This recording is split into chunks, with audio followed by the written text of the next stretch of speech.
Anytime Maritime. Anytime Maritime. Anytime Maritime. Anytime Maritime. Anytime Maritime. Anytime Maritime. It's Anytime Maritime. Anytime Maritime. Happy anniversary, Anytime Maritime! Yay! Believe it or not, time flies so fast. We have done 52 shows! Yay! And 52 episodes of Anytime Maritime being shown weekly via our Facebook page live and also being shown in Palawan, Radio Mindanao Network in Palawan, and also in our YouTube page. Yay!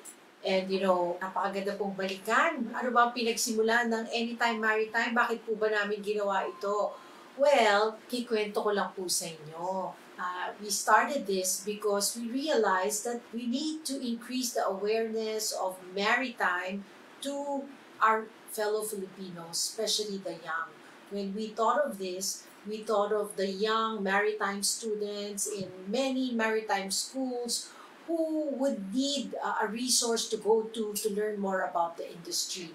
And because we are stakeholders, connecting the Philippine Islands via RoRo vessels, and very much active in the maritime world, we thought, why not do this so that we can help in that advocacy, increase awareness, and get to know maritime stakeholders. Even if I have been in this industry for quite some time, I admit that I don't know a lot of the other stakeholders in the Philippines. Even if I'm active in Women in Maritime, in Philippine Inter-Island Shipping Association, I don't get to talk to a lot of people in depth. And this Anytime Maritime Advocacy has given me that chance, no? Pag dito po every week, when I talk to maritime stakeholders, I get to know more about them and have a better understanding of what's going on in the industry. And it has been very, very gratifying for me, no? To be able to do that, to be able to meet people, talk to people, and celebrate, anything maritime, anytime maritime. And so that's it. And we said, why not also show the content to our FastCat passengers, because it will also educate them. Parang documentary lang. When we ride PAL or Emirates, for instance, they also have content there about documentary, which I actually enjoy listening to, and that was the peg why we started to do Anytime Maritime. And in this episode, you will see a lot of our snippets of what we've been through the past 52 weeks of doing this 8 to 10 on Tuesdays. We have developed relationships, we had fun, and you've traveled with us! Kahit po nasan ako, nagre-record, kahit nasa hotel room, pumupunta, and I wish we could do more. Now with all the followings, we realize that we can actually do this show every day because ang dami na po natin nakikilala, and then we realize that there's so many things to talk about and yet so many things to discover, learn, to go deep into the maritime industry. Good morning. Morning! How are you? I was listening to this podcast the other day, and how companies do well by doing good. Kasi I believe na we can always share knowledge with our seafarers wives. We can talk about business, financial wellness, financial fitness. Good. You have something to talk about. You grow Exactly. you grow as a person also. There's no excuse not to grow as a person. Yeah. Kaya Agree. yun, dapat may self-improvement. Para pag nagkita kayo, ang daming yung kwento with each other, Yung cadetship program struggles na alam natin isang napakamalaking issue dito sa pagmamarino. Yung cadetship births na kulang at yung mga pinagdadaanan ng mga kadete kapag sila ay nandun na sa barko. I am known as Robbie Boy on TikTok for sharing interview tips and guides for cadets, for them to achieve what I have achieved or be more than me. So that is me, ma'am. It has been a pleasure chatting Yes, ma'am. with Thank you you po.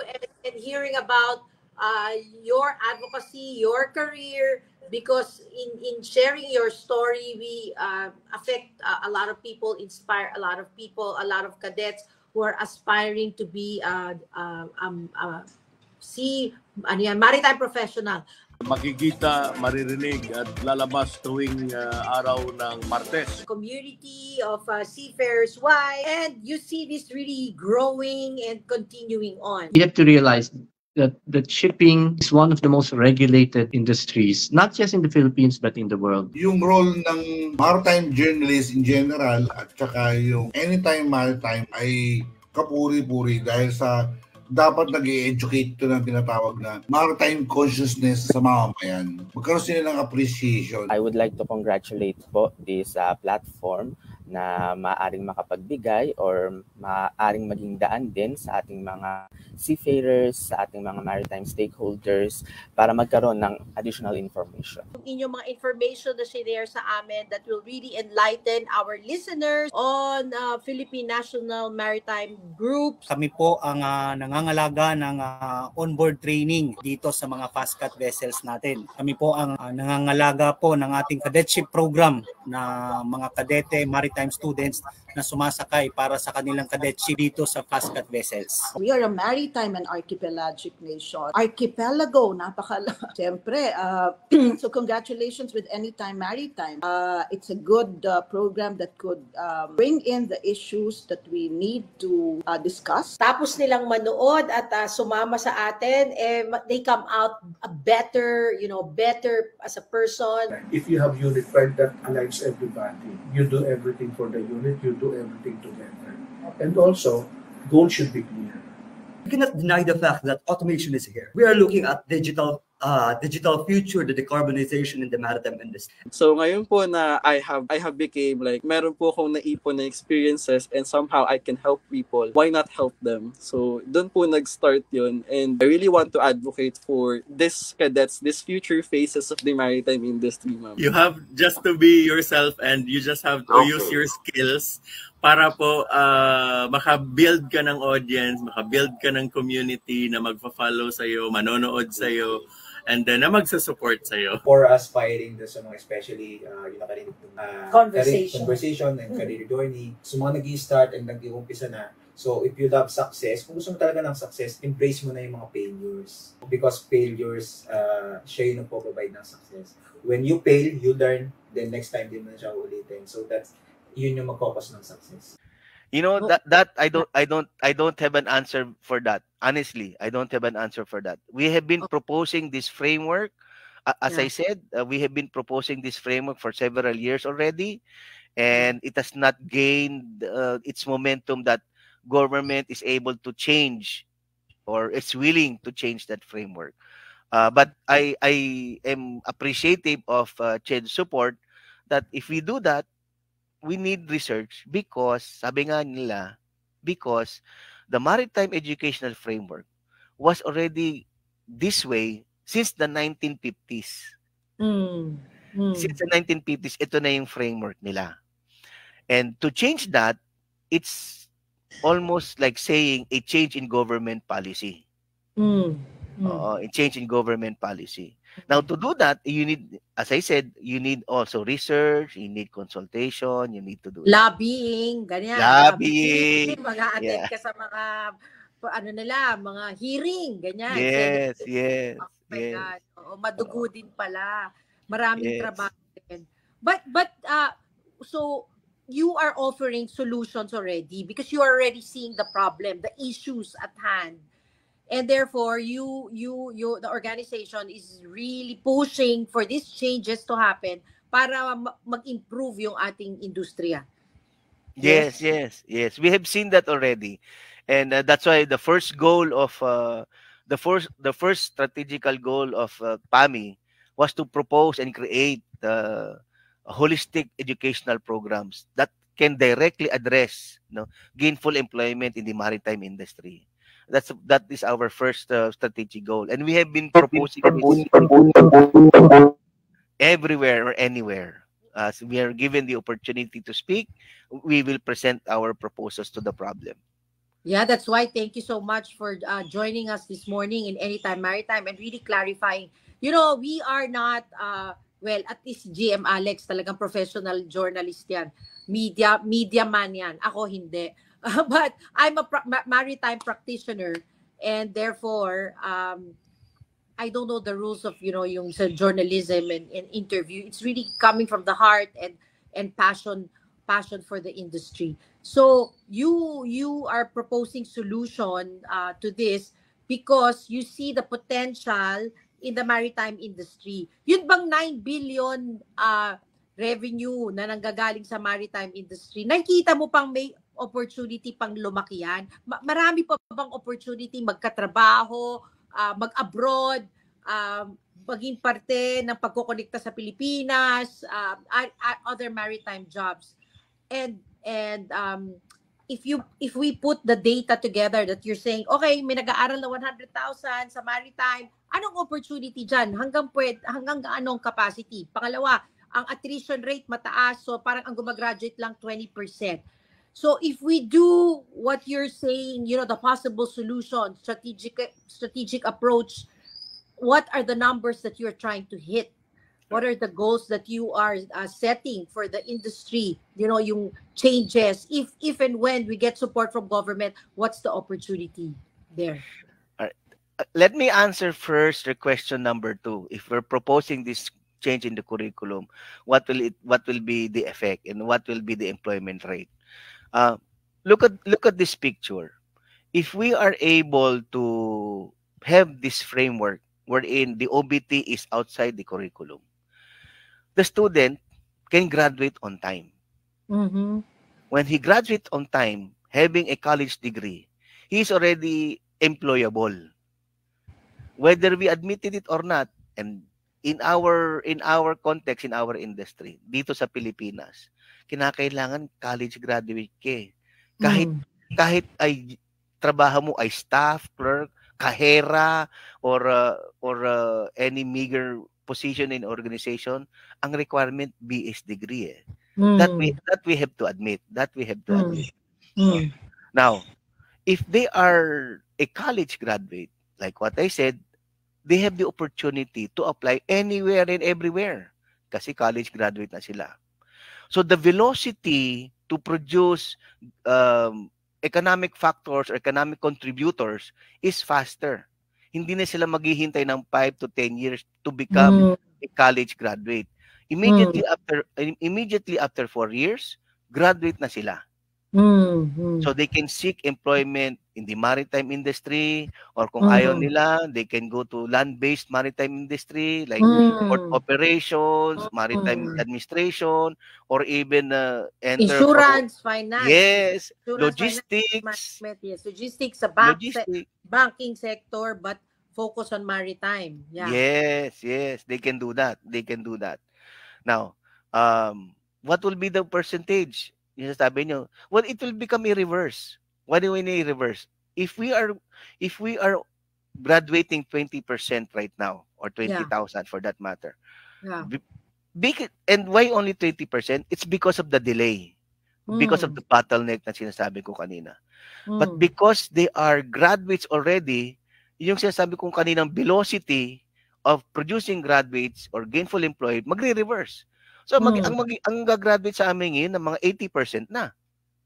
80% nang gagraduate.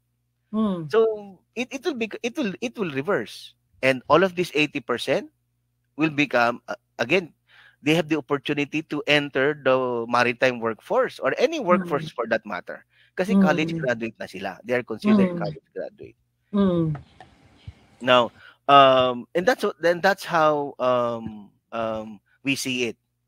That's how we see it. Now, answering your question number 1, meron bang future ang seafaring? You were there, Ma'am Ann, when we both attended the Crew Connect last November. Yes. Now, Crew Connect na attended by European ship owners, di ba? Yes. Mga nag-hire at nagpapagawa ng barko. At isang take-home ko doon ay mas mabilis ang pagtatapos ng mga barko kaysa tayo nakakapag-produce ng manpower na magpapaandar ng barko. Okay? Correct. Yeah, yeah. Okay, Correct. so there. Sorry Correct. na-disrupt ko yung thought mo. Okay, please continue. Sorry. It's okay. Galing tayo doon. And they were saying that presently, based on BIMCO, there is a shortage of 30,000 Yes. officers, di ba? Exactly, yeah. And they were looking at the Philippines. Philippines, produce more. Yes, Di ba? exactly. Produce Exactly. more. And they were Yeah. telling them, the speakers were telling us, Philippines, produce more officers. Because Exactly. there is a shortage of 30,000 officers. Exactly. Yeah, yeah, yeah. I And was- they want I- us, no? They want Yeah. us. They want us because they feel, we speak good English, we have good attitude, masayahin tayo, Yes. masarap daw tayong magluto. Tuwing ako'y Yes. po'y nag-a-attend ng conference sa labas at nalaman nila ako'y Pilipino, oh, I love adobo, I love pansit. And because of their seafarer ambassadors, di ba, who share our culture. So, in short, what the ship owners are saying are, we want you Filipinos, parang we love you Filipinos. Yes. Produce more. So, okay, so, nandyan yung tanong, so, sino nagiging balakid? Ba't hindi tayo nakakapag-produce more? Aside from what we had already discussed, which is the framework of the curriculum. Of the curriculum, o yung educational system. So, Number yeah. Okay. Number one po yan. Yung curriculum framework natin. Delays, instead of speeding up the production of officers, it delays the production of officers. That's number one. Yeah. Number one.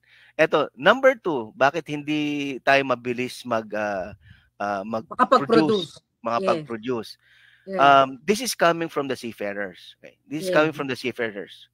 Ang sinasabi kasi nila is, ang ambition kasi lang nila is to become a seafarer.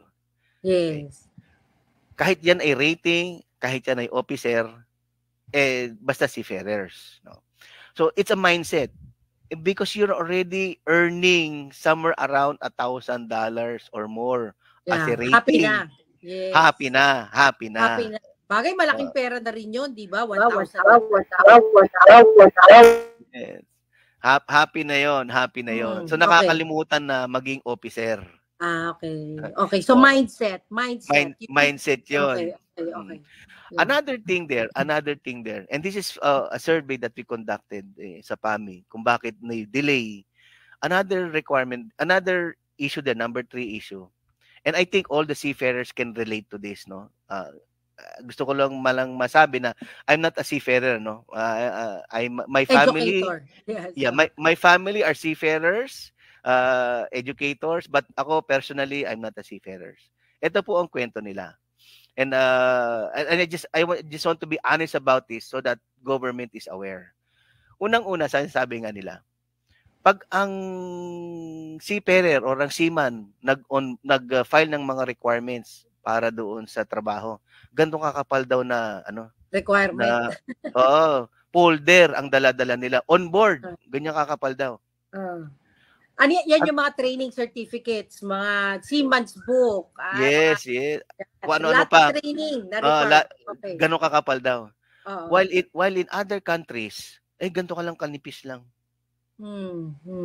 While in other countries. So, doon pa lang makikita nyo naman ang ibig sabihin, requirement. Ayun. So, ibig sabihin parang red tape. Yes. Yung requirement na tayong Pilipino ang nagre-require. Yes. I-compare naman sa ibang bansa, hindi sila nire-require ng gano'n. Kumbaga, mas simplified yung sa ibang bansa. Yes. Okay. So what are we doing about that then? Kung alam na natin, may ganyan, alam na natin na, may mindset is ayaw mag-opisyal kasi okay na yung $1,000. Pero hindi nakikita na pwedeng kumita ng $10,000 or $20,000. Okay, so mindset. And then you said kanina, yung framework. And then now you're saying the requirements. Yes, the red tape and the matinding requirements. So in each of the issue that's stopping us from producing more, meron na po bang nangyayari at ginagawa para mabago po 'yan? At well I cannot produce tayo. I cannot speak about the requirements kasi government dapat mag-determine yan, no?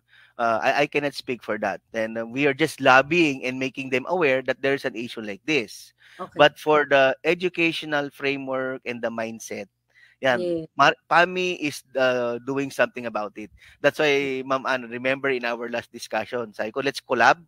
Yes. Para Yes. magkaroon I can use you and Anytime Maritime para Yes. maaga pa lang, bata pa lang, naka-mindset na yung mga bata yung papasok ng seafaring na Yes. there is another option na hindi lang rating. Yes. Pwede ka maging officer. Or Exact. there are other ways or other means or other sectors in the maritime that you can enter. Amen. Yeah. And that is what we need to do as early as they are in high school. Exactly.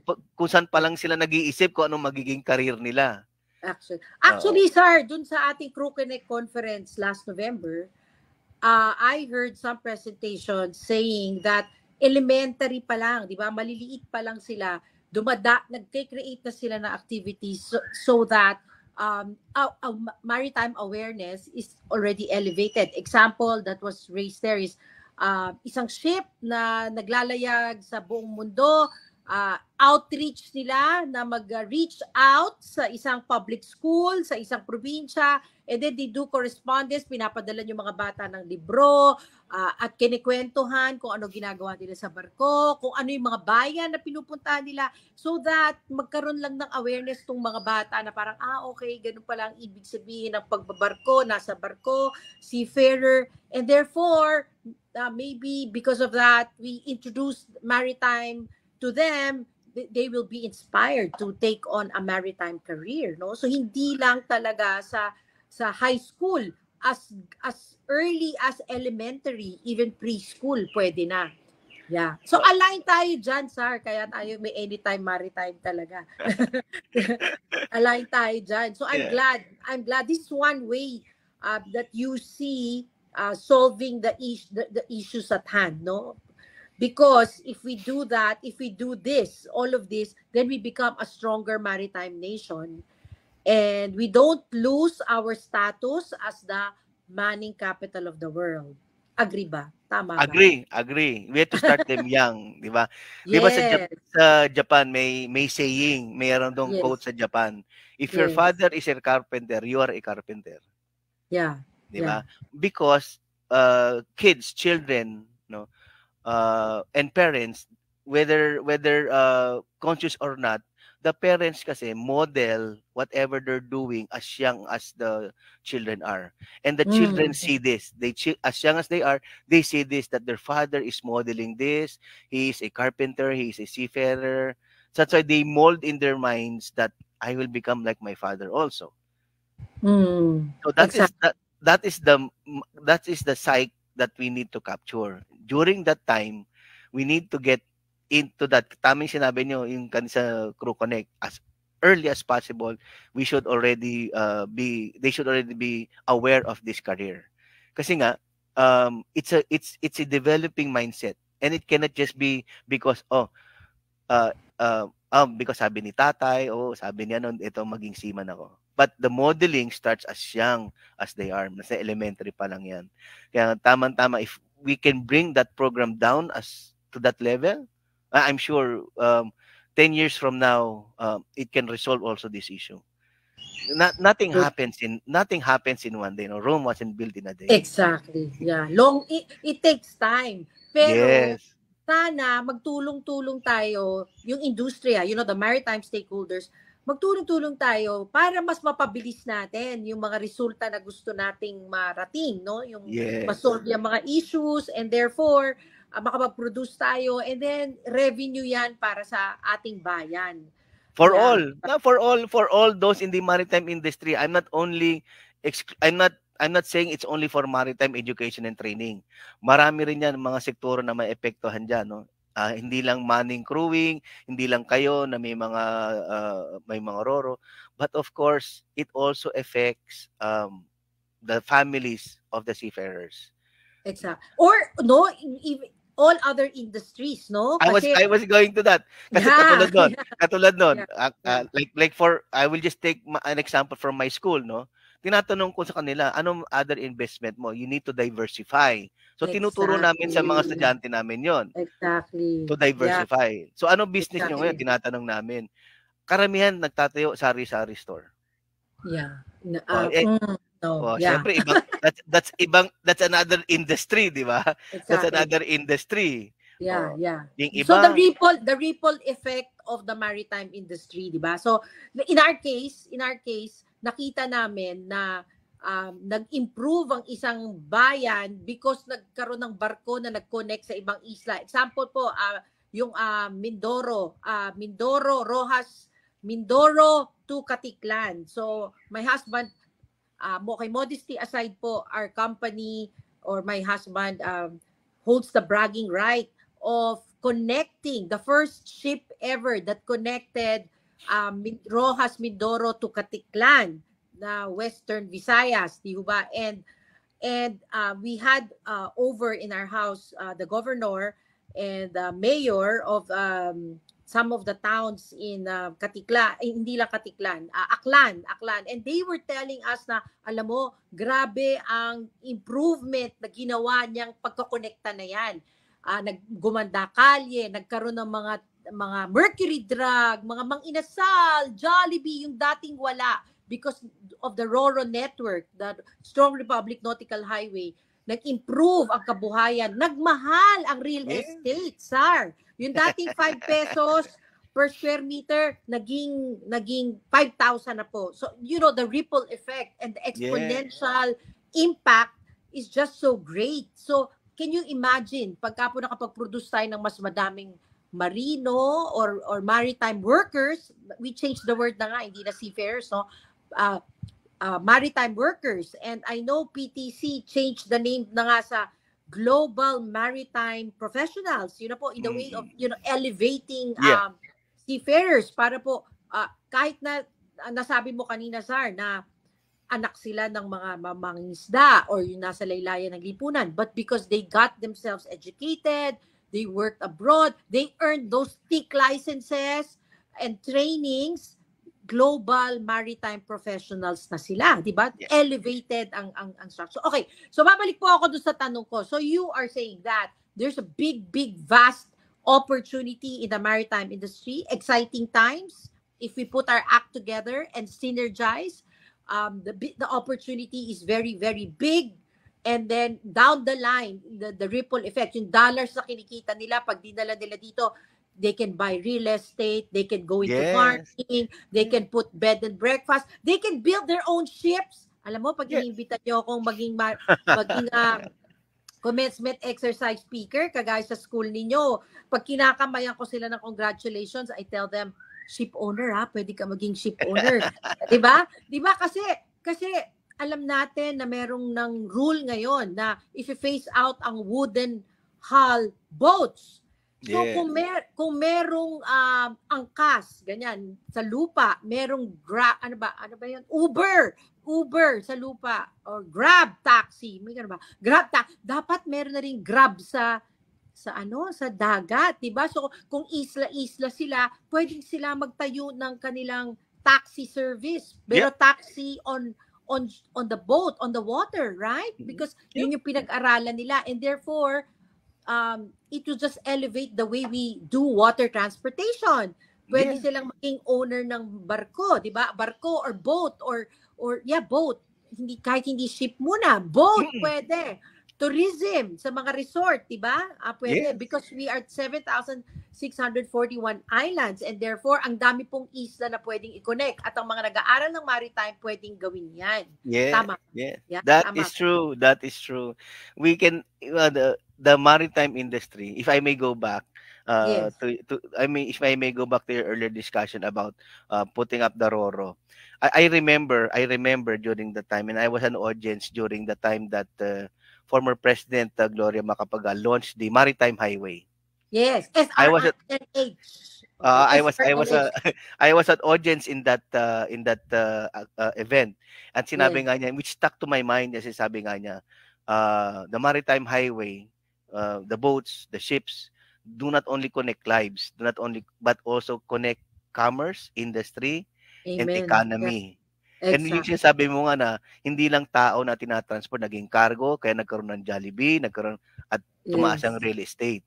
Exactly. And that is the key of the maritime industry in our in our country. We are, and admittedly, and we should admit that, being an archipelagic nation, yun ang kinang economic strength natin.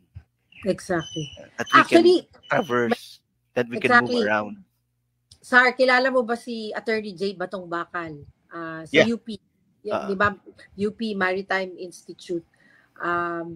So we sit together in the advisory group of the PNP Maritime Group.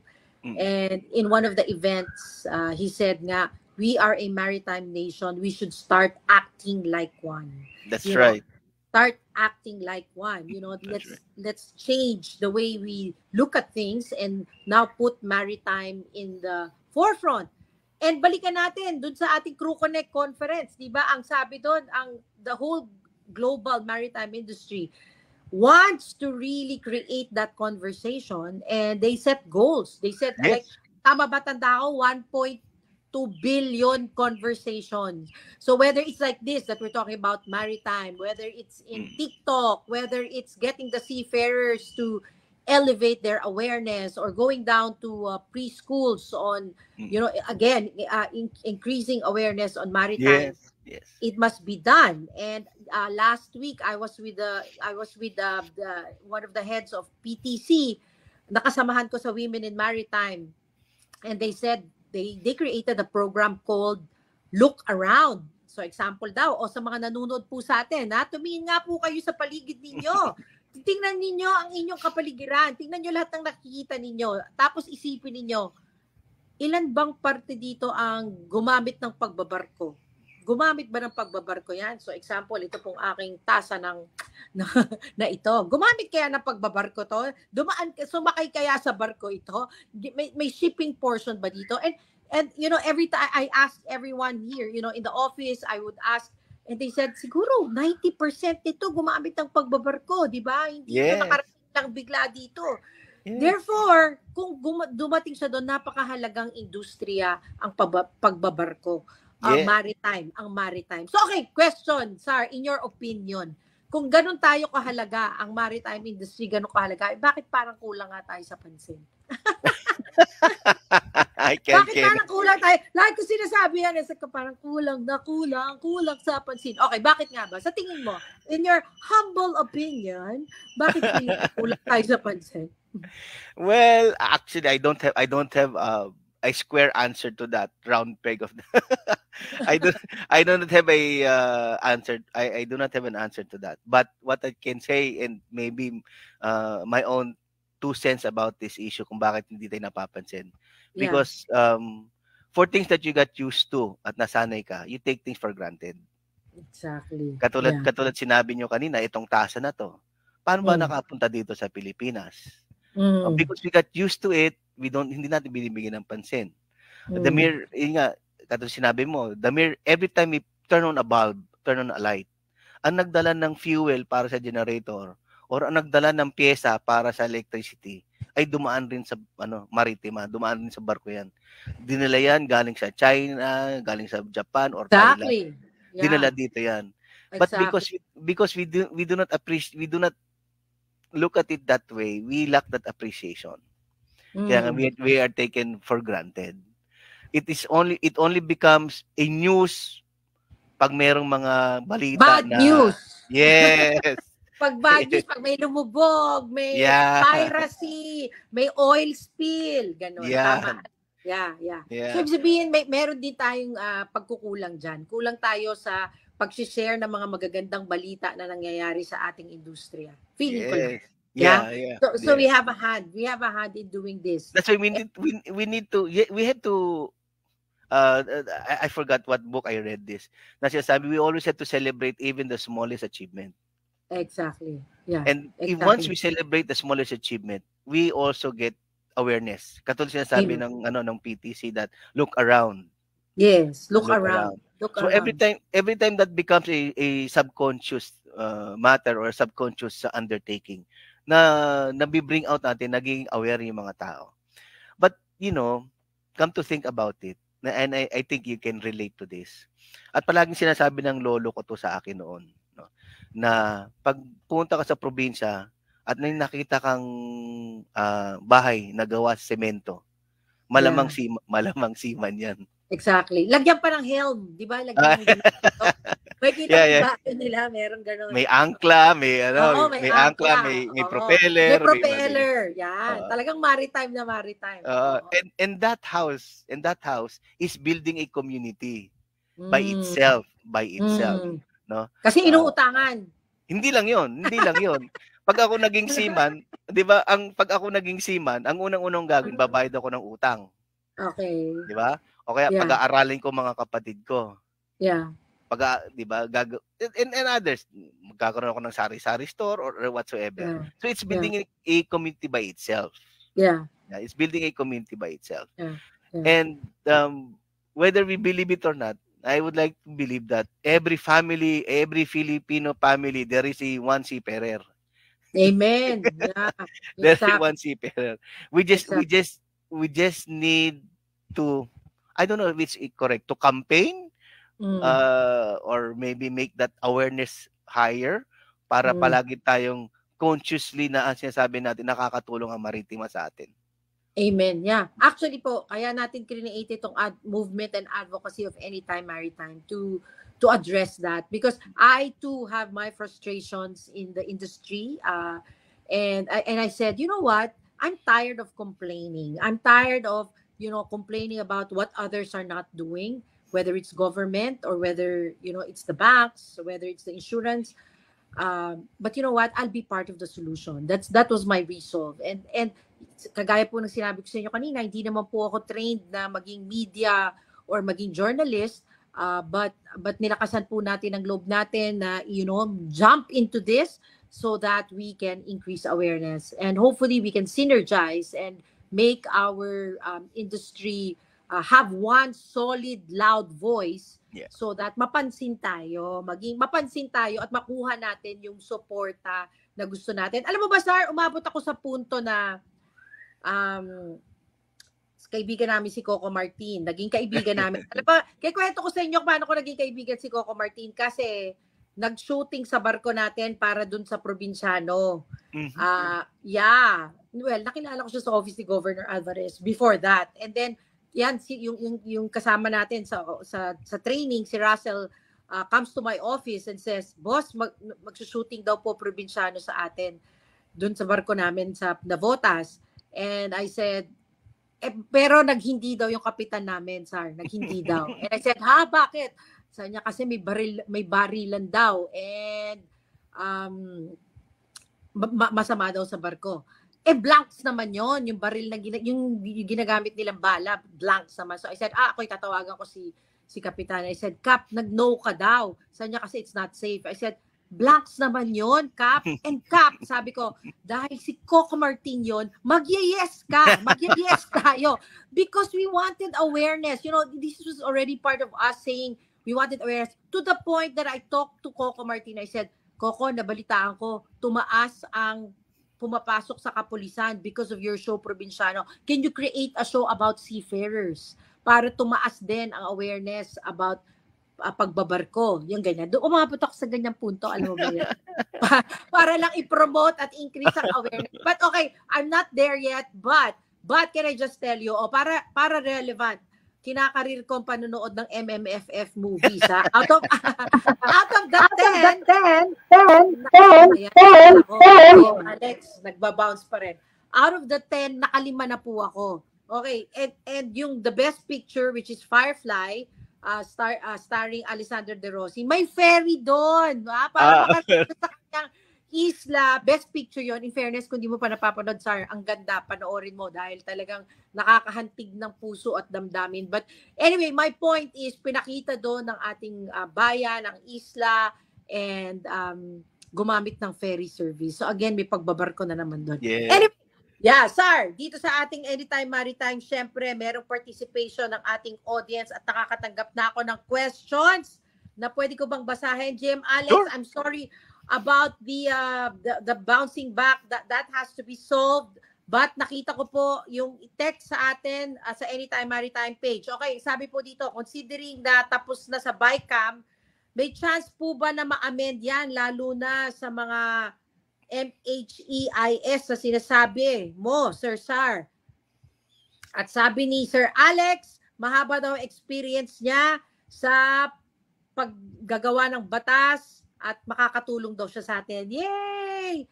GM Alex, tulungan mo talaga kami, ha?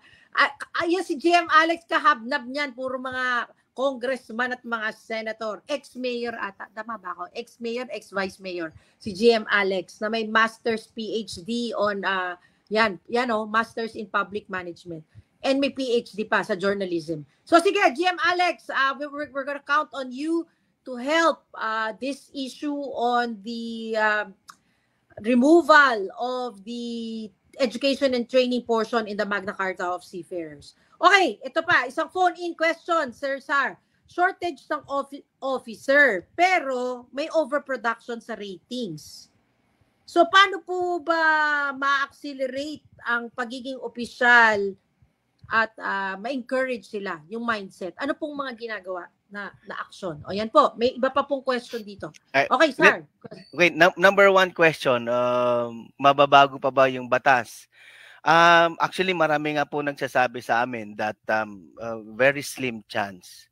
Ang sagot ko naman sa kanila ay as long as the sun rises at the east, may pag-asa pa ho. Amen. Kahit yan ay isang bituin, no? Na bituin sa langit, napakurap-kurap. Basta meron tayong nakikitang linaw. I'm very hopeful that it can change. No? Okay. It can change. Habang may buhay, may pag-asa. Yes. Okay. Yes. Yan lang naman ang kinahawakan ko po na pag-asa, because I'm really optimistic. I have been told several times that very slim chance, but I'm happy that many of the stakeholders like you, like si Ma'am Andito at iba yung mga kasama namin sa Maritime who have seen the issue and are concerned also of the issue are also helping PAMI bring that message up to Malacanang.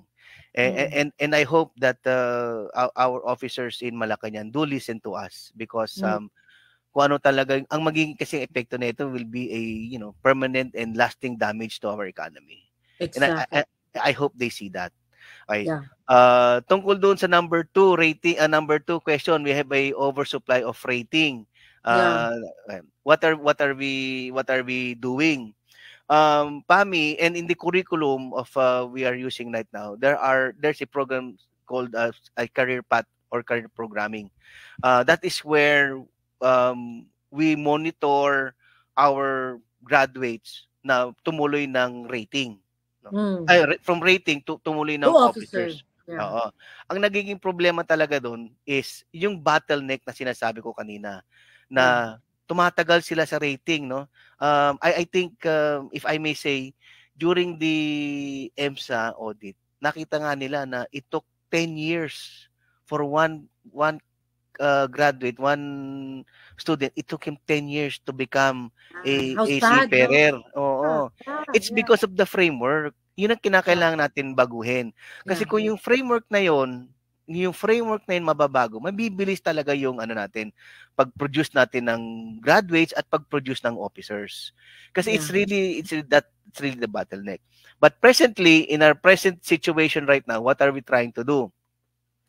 Part of the school's mandate is to monitor their graduates.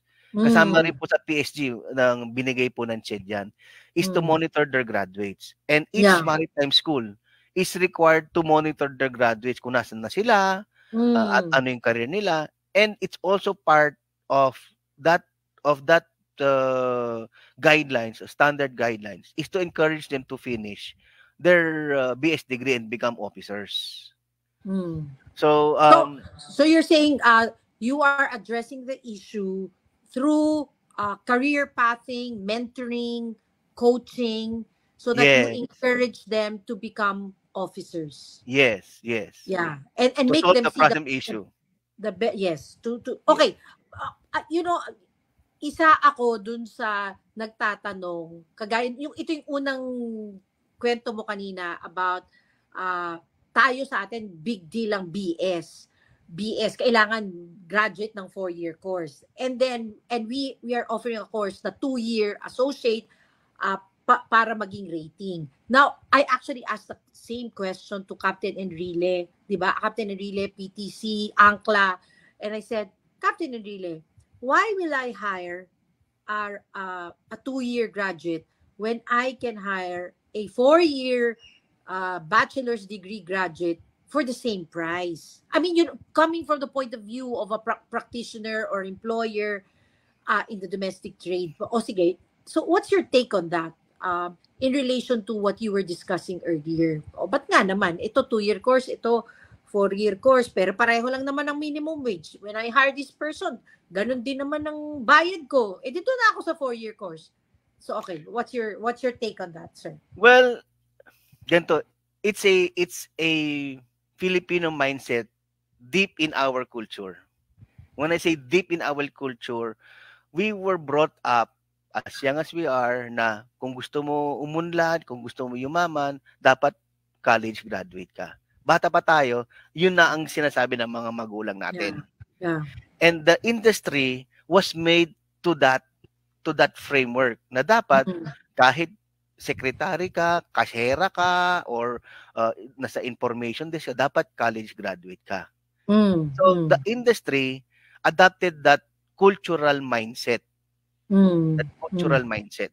Now, here comes senior high school. So yes, Anytime Maritime is proud and very much happy and in a celebratory mode for celebrating 1 year, and we hope that we continue on. Agree po ba kayo? Dapat ba tuloy-tuloy tayo? So, yun po yung ating pangarap dito sa Anytime Maritime. And alam nyo, kikwento ko lang po na along the way, meron kaming mga experiences na napakaganda, napaka-memorable, kumbaga milestones, kagaya ng, when we opened up the conversation on Maritime High School, we asked during the show, employable ba ang mga graduate ng Maritime High School track? And it kind of opened up the conversation to maritime stakeholders like Amani agencies, Marina, our regulator. And because of that, may action na po. Meron na pong meeting na magaganap next week with the Department of Education Secretary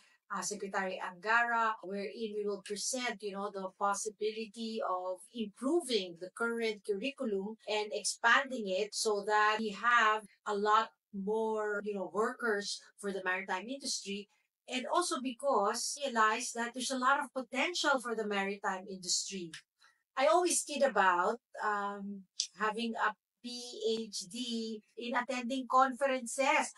Kasi nga po, every week, marami akong conference. I just came from Korea for Korea Maritime Week for Women in Maritime Asia. I was just at Malmo for my PhD, but at the same time, I attended the opening of the Malmo Maritime Week, and ang dami pong event. We just finished Beacon, the Blue Economy Annual Conference hosted by the Maritime League. And what we're realizing is that there's a lot of potential for our maritime industry. Also, a week before that, I had also attended the PNP Maritime Group Advisory Group Summit, annual summit, of which I sit as an advisor. And so I attended that. And yung isa pong inuwi ko dun sa conference na yon ay yung presentation ni former Secretary Estanislao, Department of Finance Secretary during the time of President Cory Aquino. And meron po siyang sinabing challenges sa ating country, the three challenges of the Filipino right now. Three C's. He said 3 C's. The first C would be China. The issue on the geopolitical tension on the West Philippine Sea with China not honoring the decision of our courts, our maritime courts, the UNCLOS, not honoring the decision of the on the law of the sea, that the West Philippine Sea is ours. So that's a problem of the Filipino. The second problem of the Filipino would be corruption. He said in his presentation that the mayor of Baguio sort of reported the increasing graft and corruption in our country. That, of course, is detrimental to our health, no? Our health as a Filipino, as a country. And then the third, he said, would be character. Okay, the eroding character of the Filipino because of increasing bad habits like drugs, online gaming, thieves, theft in businesses. He started with a story saying he knows of a legitimate businessman who would hire people as their workforce, and then sinesweldohan ng maayos, they get paid high, but still nagnanakaw pa rin. And when he said that, I kind of resonated with it because I see that too a lot, and it's kind of alarming and frustrating, for businesses, because what kind of Filipinos are we raising, if that keeps up? Paano na lang ang future natin if all of, if that continuously erode? And so he also gave possible solution that we can do. And in the solution, he said, community engagement, community involvement. Like, okay, let's be part of the solution than being part of the problem. And one of the solution that he said is coming up with a strong maritime industry. Because if we have a strong maritime industry, they see the potential for providing more jobs, and the increasing dollar revenues if we send our maritime workers outside. And believe you me when I ask young people about their vision of their career, young people would always want to go abroad. That's why nga po, nagsisipag nga po kami dito sa maritime industry in finding solutions, because in my case, personally, we have modern ships, but then we experience a high turnover of people because, we become sort of a stepping stone so that they can go abroad. And why not? Because they make more dollars outside, nothing wrong there. But in our case, I asked, what about the domestic shipping industry if that happens without us coming up with better and better solutions and better strategies to face this issue? And then another would be, I always tell the young cadets training in our system, yung ERI problem. ERI, the International Rice Research Institute. My husband and I graduated in University of the Philippines, Los Baños, and we all know that it's a agricultural university, and we would be mingling with scientists and researchers in UP, and we would go to ERI, the ERI cafeteria, because ang sarap po ng pagkain doon at affordable. And so we would see all these researchers and different nationalities. They would be coming from Cambodia, Thailand, and then we would see them learning about growing rice.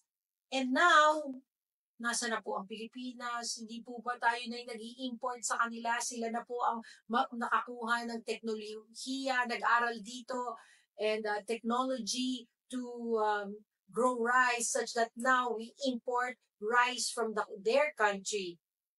Importer na po tayo, nandito po ang UPLB. So I always repeat that, saying that, oh my God, I hope it doesn't happen in the maritime industry, because now we are touted as the manning capital of the world. We provide the manpower to run the global fleet, but if we don't secure our spot, if we don't do something fast so that we can actually continuously supply manpower to the maritime global industry, I'm afraid that might happen again. Nako, papayagan po ba natin yan? Sana po hindi.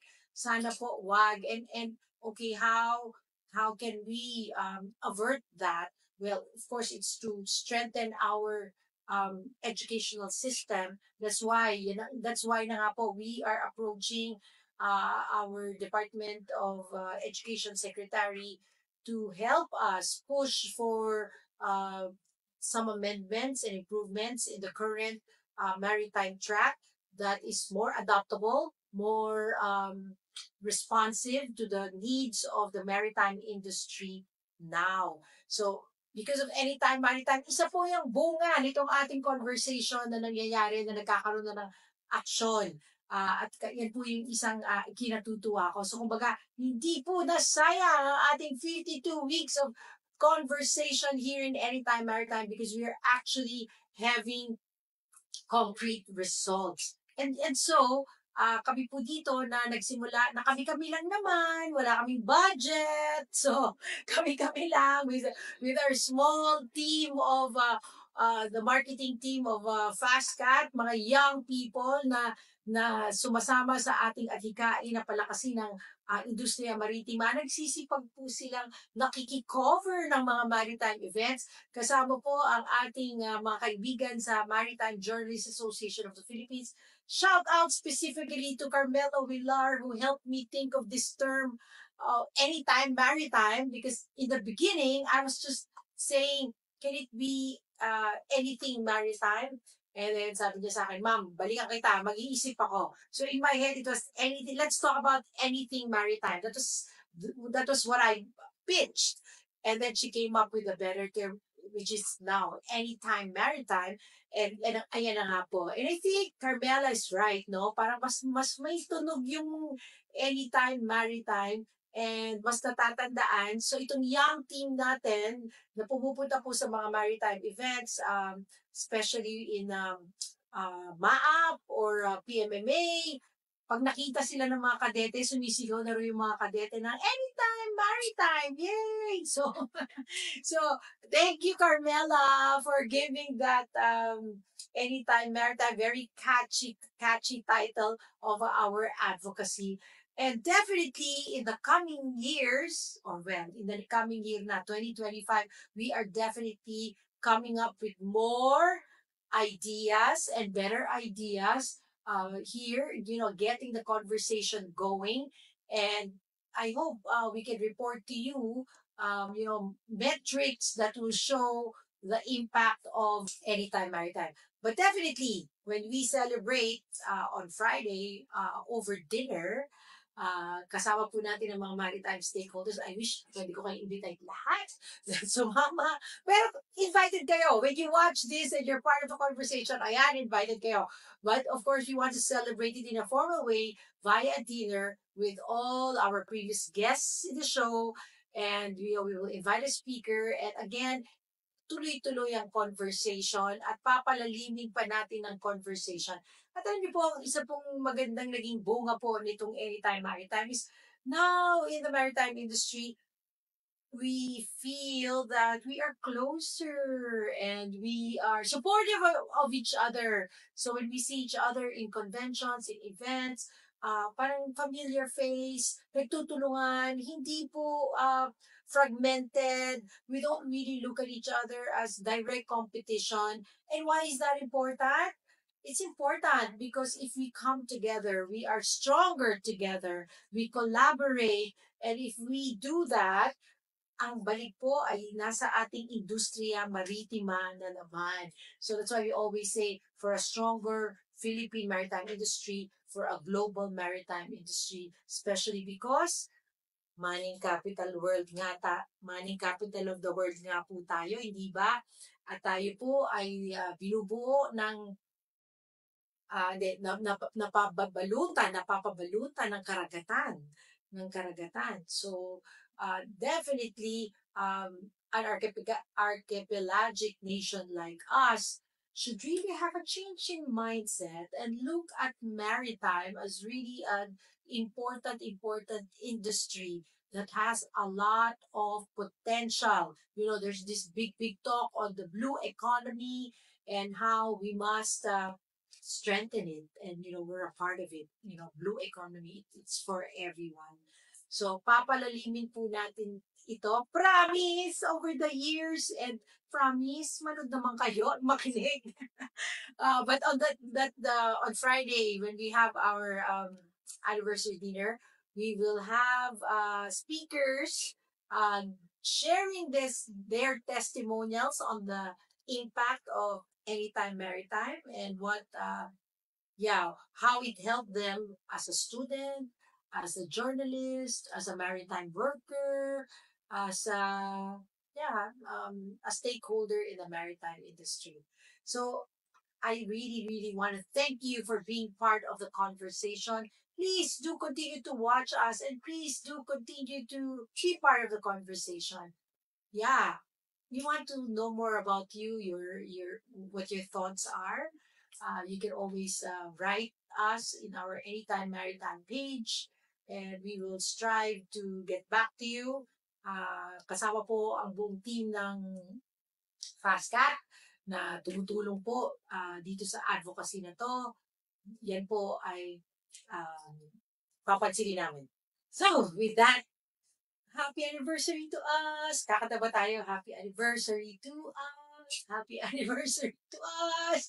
Happy anniversary, dear Anytime Maritime! Happy anniversary to us! Yay! So, maraming salamat po. Please, samahan nyo kami. Okay? Deal ba? Para sa mas malakas na industriya maritima sa ating bayan, Pilipinas, at of course, the global maritime industry.